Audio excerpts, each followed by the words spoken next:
What's up, everybody? Welcome back to the channel. Tonight we are taking on another episode of Cells at Work. Influenza, episode 3. I'm Dr. Todd, by the way. I'm Allycia. And we are very excited to jump into this. We just released the first episode on YouTube, so hopefully some of you have been watching that. Excited to jump into this. I know, kind of mentioned at the end of the last episode, I am so excited to jump into influenza. Because I think, it presents some really cool, like, immunology, like the nitty-gritty stuff, treated at the patient level, and then obviously provide education at the patient level. Big shout out to our friends, Mark, Krista, and Mox. Have given us some inspiration for this anime. Hope you guys like it. Let us know. All right, let's jump into this. Episode 3, Cells at Work. We're going to go ahead and hit play. Okay. Subscribe. Oh, it got dark. Welcome to the inside of a human body. A lot of concrete. It's cold and dark. I know. Well, there's probably not a lot of light that gets inside. Is this one of the T cells? Yeah, so it's a naive T cell. Naive? One that's not been prepared for battle yet. We'll see. All right. Oh, like almost like a newer one, like a baby one? Or just one that doesn't have, Isn't anybody around? It's so quiet. like, memory, maybe. Okay. Huh? Zombie. Oh, like- is that a flu? Influenza? Probably. It's just like The Walking Dead here. Yeah. Oh, look at all those viral, like, capsids floating off. Somebody help me! This is barbaric that they gave, like, the cells a personality. Prepare to die. Not with neutrophils on the case, though. I know.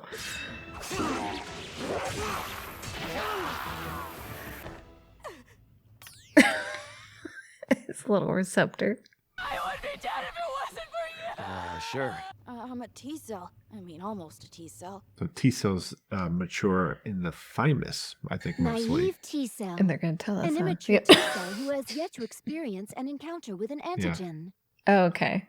They used to be just common cells. Question is, Oh. how did they get infected? Oh, they were just infected with bacteria or some virus? Virus. Okay. Oh, yeah, so the virus infects your own cells. By the way, we've been singing this song all day. I know. So viruses, I'm going to use this as an opportunity as the intro is on. The viruses essentially hijack your own cells. So they go in and hijack the machinery to replicate itself, and then the virus sheds, and then, of course, all hell breaks loose. Okay. I wonder if they'll treat it with medications. I mean, this show seems to focus on your body's own immune. Yeah. I mean, obviously, people clear the flu without Tamiflu all Yeah. the time. Battlefield, you better prepare. Someone said that like sweet lady from the spleen is a macrophage, which makes sense because they're Totally makes sense. Not that sweet. I kind of want this as like my ringtone. Oh my God, no. It's catchy, but I don't think I would ever get it out of my head if that happened. I don't know that I want it out of my head. The influenza virus. A virus that triggers a dangerous and infectious disease. Strain binds together with innocent cells, then uses them to multiply. You and me, let's go. There is no way! I can't fight a virus! Oh, come on, naive T cell. Hey, listen up, kid. Yeah. You're a T cell. Act like one. You got it in you. Come on, kid, before the others show. You're too scared! Oh, is this a macrophage? Oh. Oh, hell yeah. It's so silly how quickly the infected multiply. She seems unbothered. Yeah, I know. All right, new favorite character. Do they make plushies in this? Really? We should get that. You can put them in your office? Yeah. I can now confirm a type B influenza virus has invaded this body. That was Macrophage with an update on the antigen condition. Let's have it then. Oh, like, it's really cool. So they're kind of highlighting that the macrophages are able to break down the antigen to communicate that to the immune system. I've notified Yep, each organ the through dendritic dendritic cells. cell of the imminent threat. The killer T cells should be here in no time at all to give you a helping hand. Huh? I'm sorry, could you please tell them I brought down one of these zombies? Oh my gosh. The killer T cell division's here to slaughter every last one. Macrophage, thank you for your work. Thank you for your work. You let someone else do all your work again, huh? When are you gonna man up and learn to pull your own weight? Oh, come on. My gosh, this is aggressive. You better slaughter at least one of them this time, you little punk. You got that? All you gotta do is one, then you'll get it. Don't leave a single one of them alive. All right, listen up, T-cells. I got some memories. I got some memories. Not another common cell dies here today. I'm gonna tell our kids that this was the Battle of the Bastards.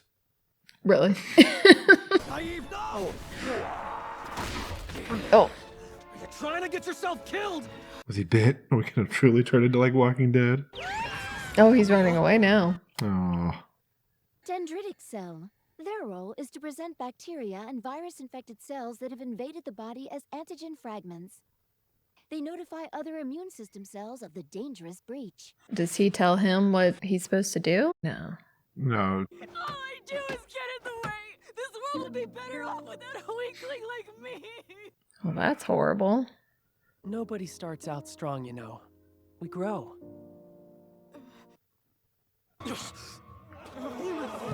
Who would give him therapy in the Cellverse? I don't know. These pictures are of my senpais. Oh, he's just got to learn the memories. They were once just like you, kid. Yep. They were all naive T cells at one time. Just like me. They're even crying. They're even, crying. I thought you said they're even clotting. I was like, what? Feels like a cold dead hand reaching out of the darkness of my past. Is it because he's reading those? Oh, yeah. Because he's like They're all unlocking the communicating? memories or something? Yeah. And you got the nerve to call yourself a T-cell like us? How quickly they forgot. Yes. I'm ready to do my part. Oh, look at Oh, is he that. going to grow into a big muscle dude now? He's definitely, I guess Morphing. activating. Mm-hmm. I thought it was over. I know, I was wait. like, wait, I feel like we're missing a big part here. Yeah, I mean the war's not over. No. It just keeps replicating. That's what I wanted you to talk about the Tamiflu and how it stops the replication process. Yeah. The influenza virus is said to multiply by 100 after 8 hours inside the body and by 1 million after a single day. Mm, That's why you have to treat within the first couple days sort of. ish. Yeah. I mean, yeah, it's part of it, but Yeah. there's a maybe more precise reason, which we will talk about. Oh. Oh, no.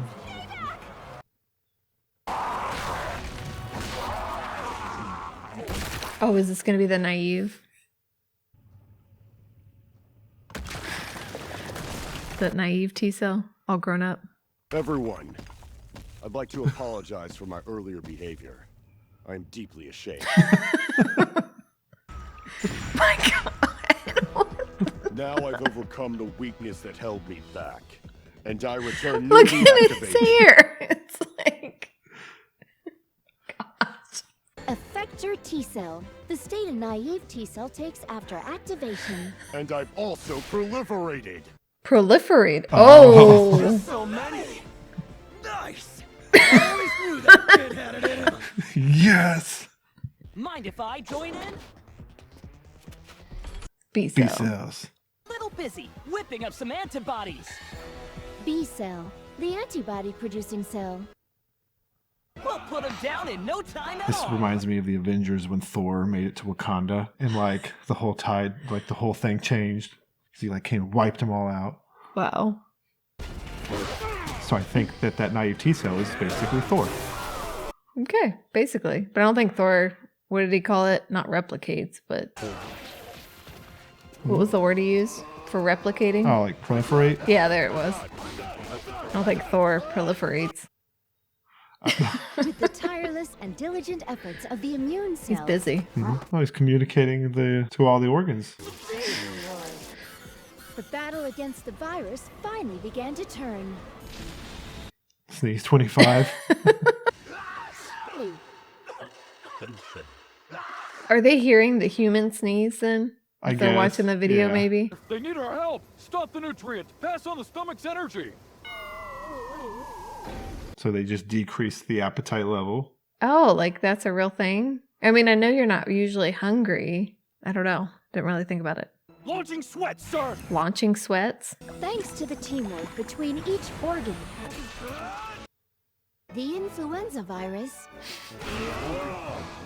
finally seemed to vanish from the body. 1 week later. I know.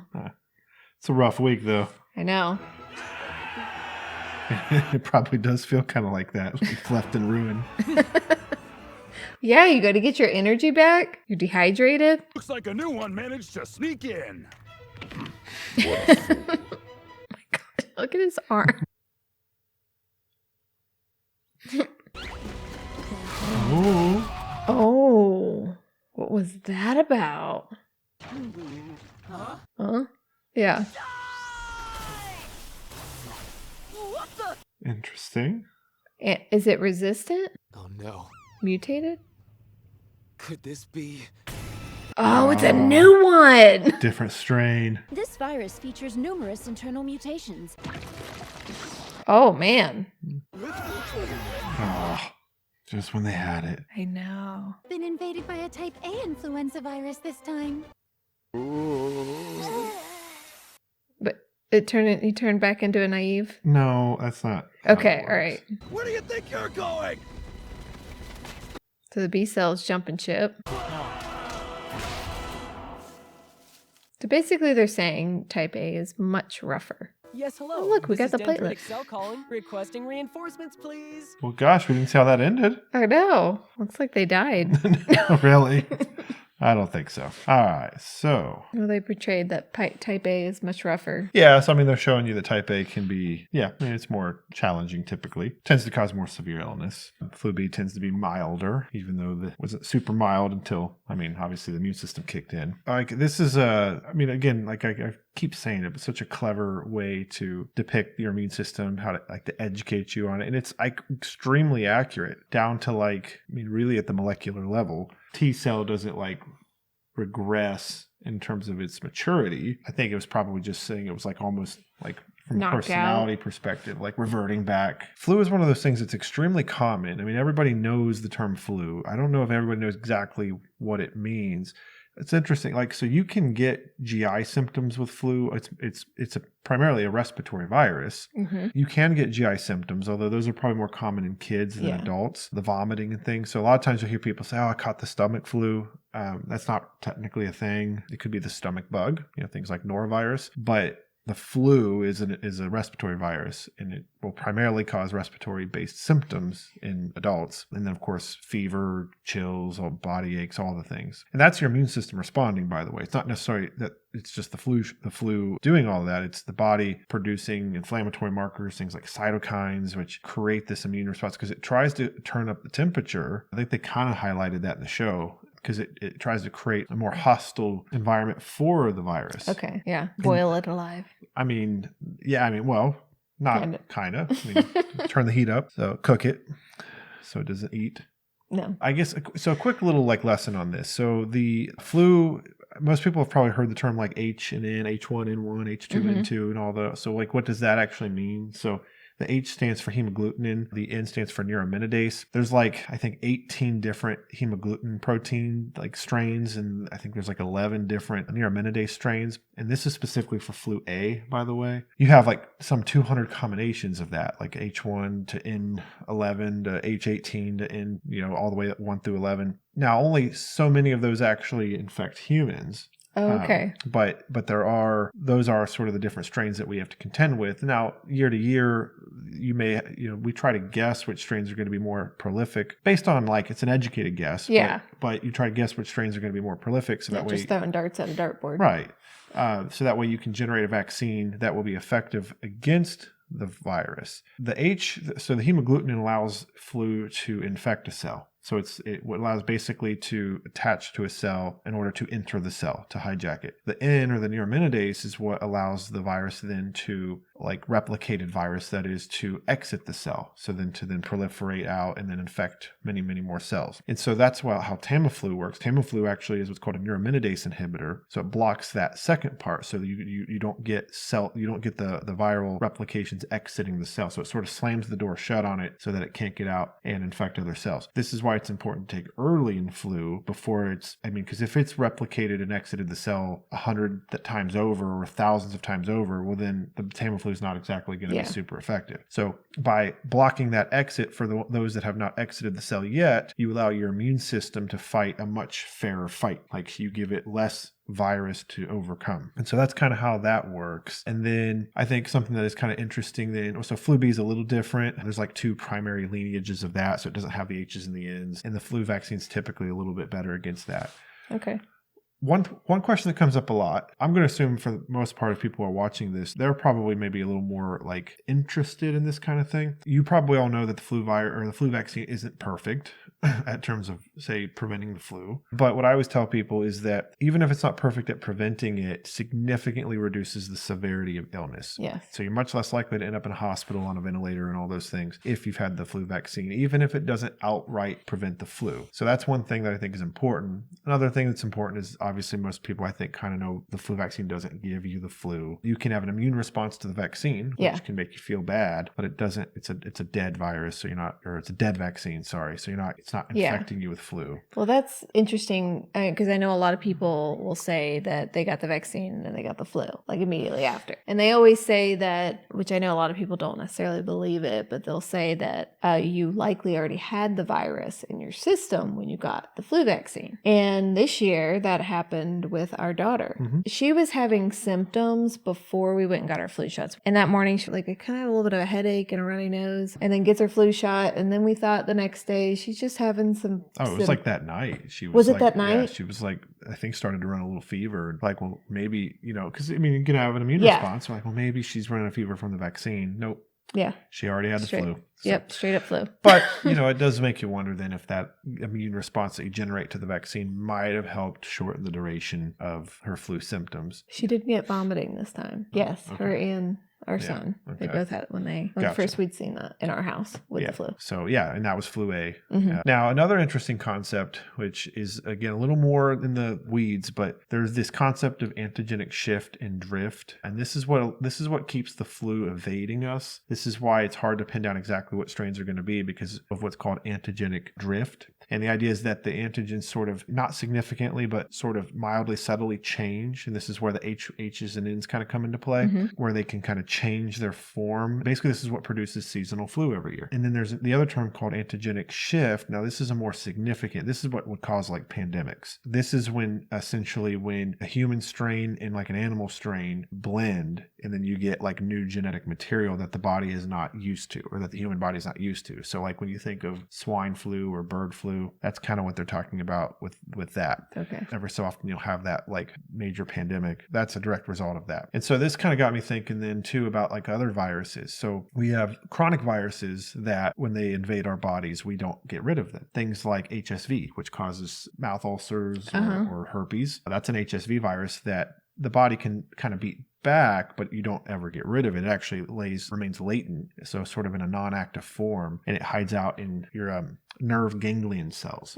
So these are sensory cells.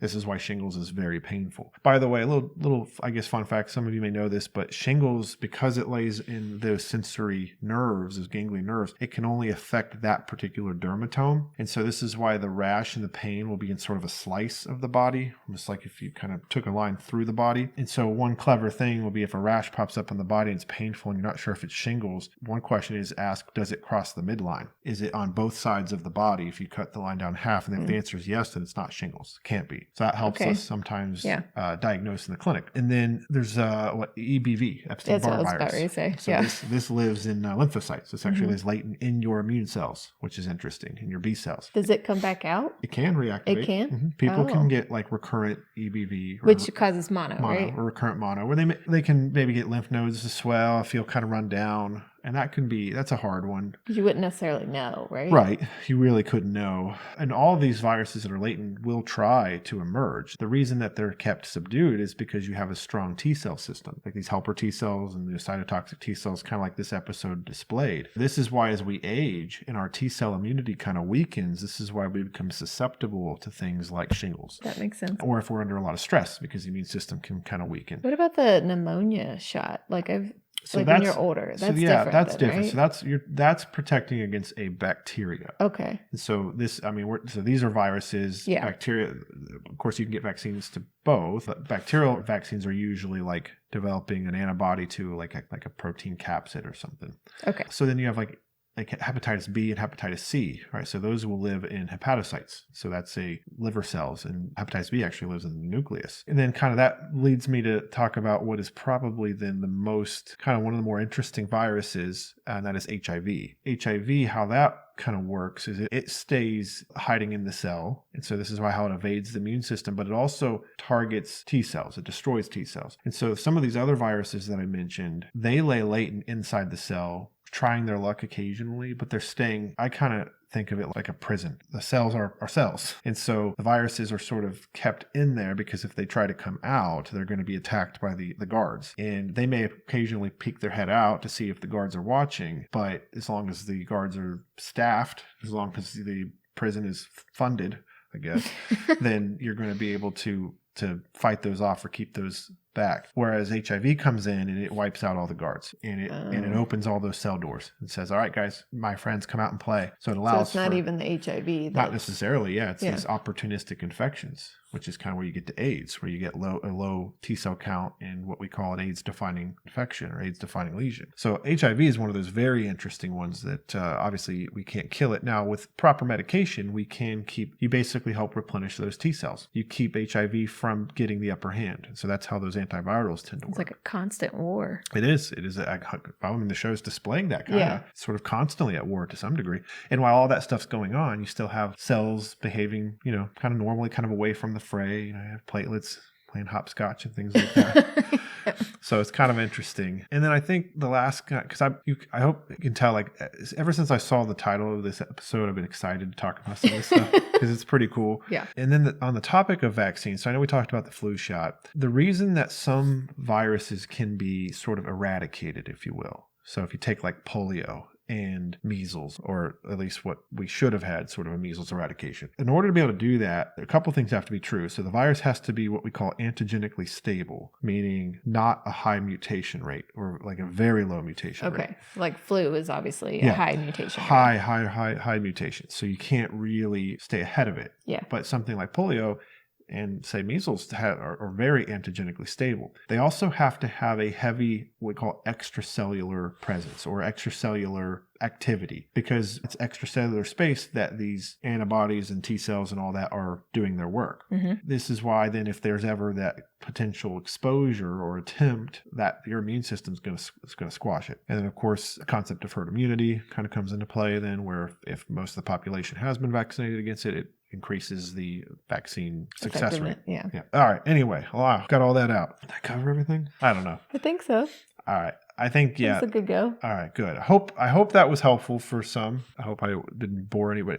Sorry to say that. I mentioned that in the pit. Like, I hope I'm not boring you. And someone was like, "Excuse me, sir. Those boring details are why I'm here. So how dare you call them boring?" So I apologize. I will not call them boring. Yeah, apologize for apologizing. Okay. Sorry, I'm not sorry. All right, we're gonna jump into episode 4 here next. Let's get a little teaser here. What is it called? Food poisoning. Oh, this is a good one. No. All right. This is probably going to be a bacteria then. Maybe Staph aureus. We'll see. There's several, but norovirus. Well, it's not food poisoning. You get it because people are still sick and they serve you food. It's due to. Oh, I forgot one thing I kind of wanted to add. So this is interesting. Kids actually usually transmit flu virus longer than adults, which is why schools are such fertile grounds for transmission. Oh, okay. And it has to do with their immune systems being a little less mature. Oh, naive. Yeah, they got a little more of those naive cells. Yeah. But by God, when they mutate, or I shouldn't say that, when they activate. Mutate. It's a whole nother game there. Yeah. It's like turns into Brock Lesnar. The animal. All right. So anyway, yeah, but I can't wait to get into Food poisoning. You're real excited. yeah, I mean, well, it's a good one. I mean, yeah, it's big. I mean, God, this show's been awesome. All right, guys. Sorry for all that. Thank you so much for checking us out. Consider coming back next time for episode 4. Until then, have a good night. See ya. I am Dr. Todd.